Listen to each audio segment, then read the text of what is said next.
Assalamualaikum warahmatullahi wabarakatuh.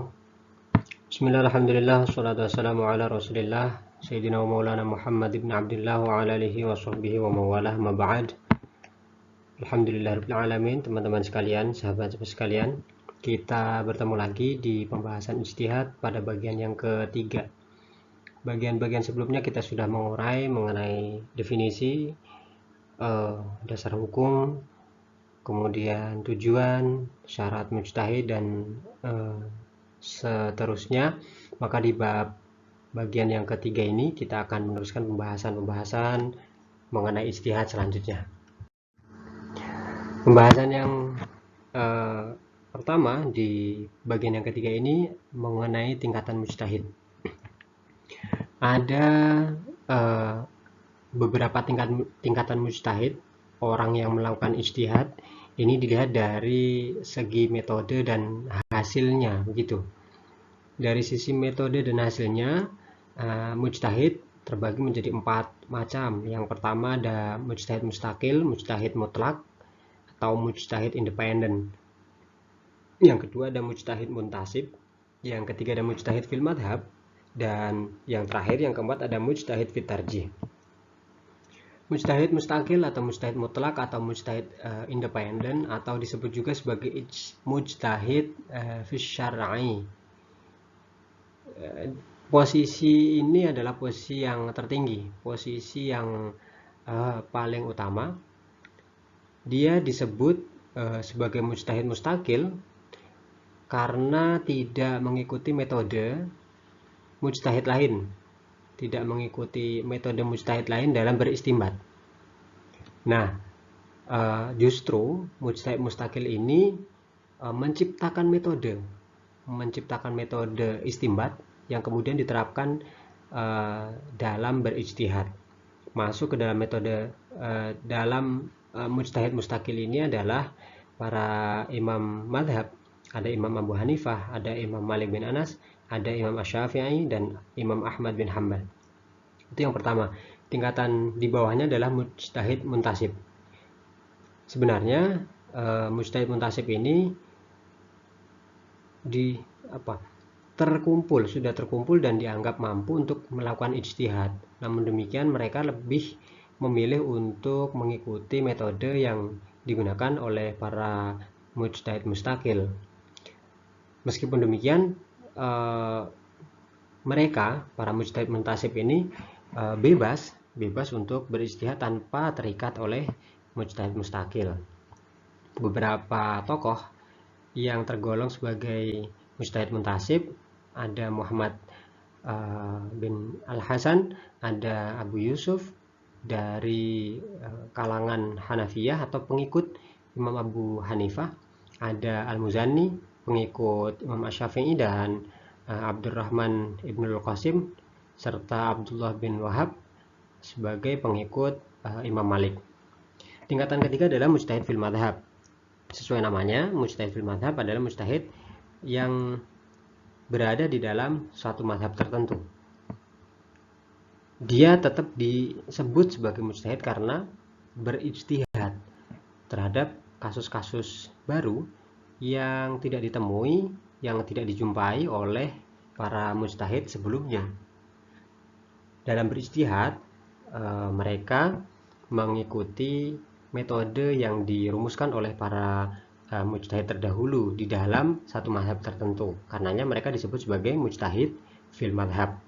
Beberapa tokoh yang masuk ke dalam kategori mujtahid fil madhab ini ada Al-Karakhi, ada Imam At-Tahawi, ada Imam Al-Hasan Ibnu Ziyad yang merupakan pengikut madhab Hanafiyah, ada Abu Hamid Al-Asfaraini dari Asy-Syafi'iyah, dan Abdullah Al-Abhari dari madhab Malikiyah.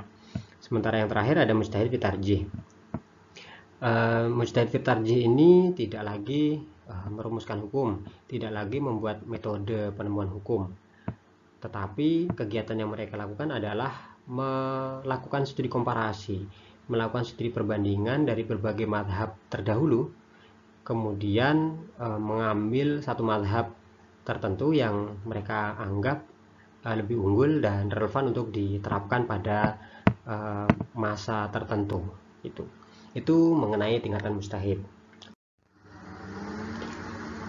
Ya, metode ijtihad selanjutnya adalah metode ijtihad dapat dilihat dari berbagai sisi. Ada sisi pembentuk, ada sisi pelaksanaan, dan sisi proses kerja maupun dari sisi jumlah pelaku ijtihad. Dari sisi pembentuk, di sana ada metode ijtihad bayani atau kita kenal dengan metode analisis bahasa, ada metode ijtihad qiyasi, dan yang ketiga ada metode ijtihad istislahi. Dari sisi atau dari metode ijtihad bayani menggunakan pendekatan bahasa,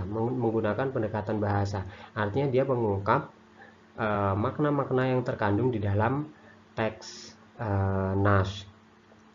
Nah, fokusnya ada pada teks yang masih mujmal atau global, mustarok, menentukan makna yang am, khos, amr, nahi, dan lain sebagainya.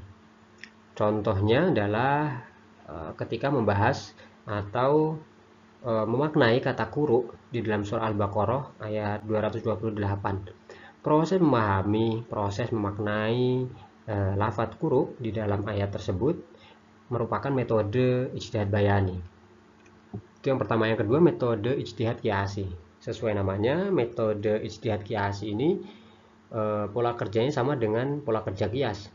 Ada kasus baru yang belum ada ketentuan hukumnya, kemudian disamakan dengan hukum pada kasus lama yang hukumnya jelas sudah ditentukan, dipersamakan karena ada kesamaan ilat atau kesamaan sebab. Itu metode ijtihad qiyasi. Dan yang ketiga ada metode ijtihad istislahi.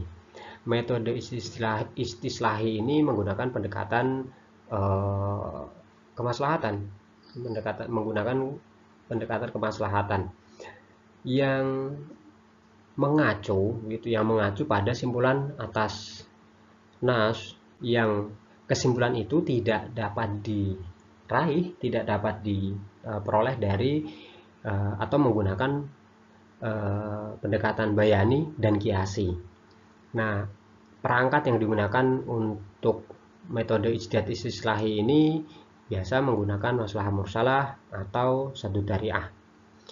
Sementara sisi yang kedua adalah dari sisi pelaksanaannya. Ada metode ijtihad intiqai atau tarjih, ada metode ijtihad insya'i, ada metode komparatif, penggabungan antara intiqai dan insya'i. Metode ijtihad intiqai atau tarjih, sebagaimana kita pernah bahas di awal mengenai mujtahid fi tarjih. Kegiatan metode ijtihad intiqai ini yaitu mengumpulkan berbagai macam pendapat, kemudian menyeleksi selanjutnya mengambil mana pendapat yang lebih unggul, mana pendapat yang relevan untuk diterapkan. Itu intiqai. Sementara metode ijtihad insya'i yaitu merumuskan, menetapkan hukum pada masalah baru yang belum pernah dijumpai oleh fuqaha klasik, atau masalah itu pernah dirumuskan oleh para mujtahid klasik, namun mujtahid kekinian, mujtahid kontemporer menemukan kesimpulan yang lain, Dan yang ketiga adalah metode komparatif, penggabungan antara metode ijtihad intiqai dan metode ijtihad insya'i. Nah, metode komparatif ini lebih banyak dan relevan dipraktekkan pada masa kontemporer. Cara kerjanya yaitu memilih pendapat para ulama terdahulu yang dipandang lebih relevan dan kuat. Nah, kemudian ditambah dengan unsur-unsur ijtihad baru. Artinya memang menggabungkan antara intiqai dan insya'i. Sementara itu dari sisi proses kerja ada dua, ada metode ijtihad istinbati dan metode ijtihad tatbiki. Kita juga pernah bahas apa itu istinbat. Nah, metode ijtihad istinbat ini sama dengan proses kerja istinbat. yaitu menarik hukum. Proses menarik hukum dari dalil-dalilnya bisa didekati, bisa dilakukan melalui dua pendekatan, dua cara. Dari yang pertama dari sisi kebahasaan atau lughawi atau lafzi, yang kedua dari sisi ma'nawiyah atau substansi atau kemaslahatan atau maqasid syariah.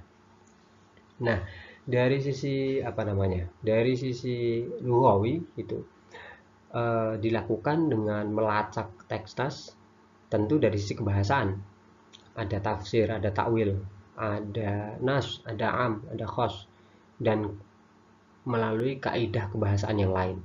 Sementara dari sisi maknawi, sisi substansi atau kemaslahatan, bisa dibantu, bisa digunakan dengan kias, istihsan, istislah, satu dari'ah, dan lain sebagainya.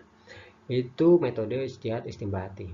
Sementara yang kedua adalah ijtihad tatbiki, metode ijtihad tatbiki atau tahqiqul mana, yaitu usaha untuk meneliti suatu masalah di mana hukum akan diidentifikasikan dan diterapkan sesuai dengan ide yang terkandung di dalam nas.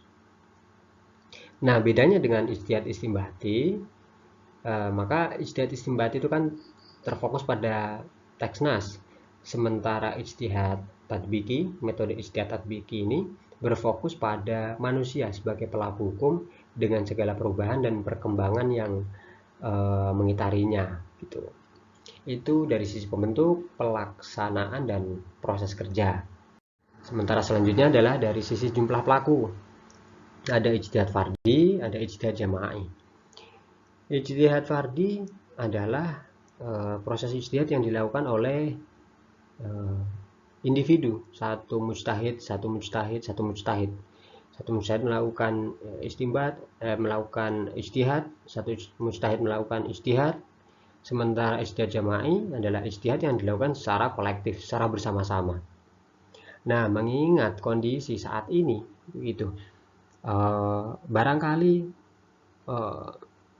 syarat-syarat seorang mujtahid sebagaimana kita bahas pada bagian yang kedua akan sangat sulit untuk ditemukan pada saat ini. Maka untuk menutup syarat-syarat itu dikumpulkanlah banyak ahli, banyak pakar di bidang masing-masing, sehingga mereka berkumpul untuk melakukan ijtihad pada suatu kasus. Itu namanya ijtihad jama'i, ijtihad yang dilakukan secara kolektif. Dan yang terakhir adalah dari sisi penalaran. Ada penalaran induktif dari umum ke khusus begitu, ada deduktif dari khusus ke umum, dan penalaran konvergensi. Nah, ini biasa dilakukan oleh ulama-ulama, misalnya ulama mutakalimin dan lain sebagainya. Oke, lebih dari itu, Said Ramadan Al-Buti di dalam kitabnya Dawabitul Maslahah menyatakan bahwa metode-metode ijtihad yang digunakan oleh para mujtahid itu pada dasarnya berkisar di 7 hal ini, yaitu yang pertama kias atau analogi, ada ijma atau konsensus, ada istihsan, ada maslahah mursalah, ada uruf, ada istishab, dan satu dari'ah. Itu menurut Said Ramadan Al-Buti. Jadi ketujuh hal ini biasa dilakukan oleh para mujtahid dalam berijtihad gitu. Selanjutnya adalah ini kan metode ijtihad ini kan beragam. Sebenarnya apa sih tujuan keberagaman metode ijtihad ini?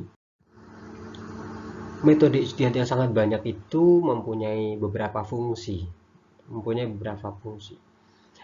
Jelas, yang pertama adalah meniadakan kesulitan atau adamul haraj. Yang kedua, mengurangi beban atau taklilut taklif bagi mukallaf gitu.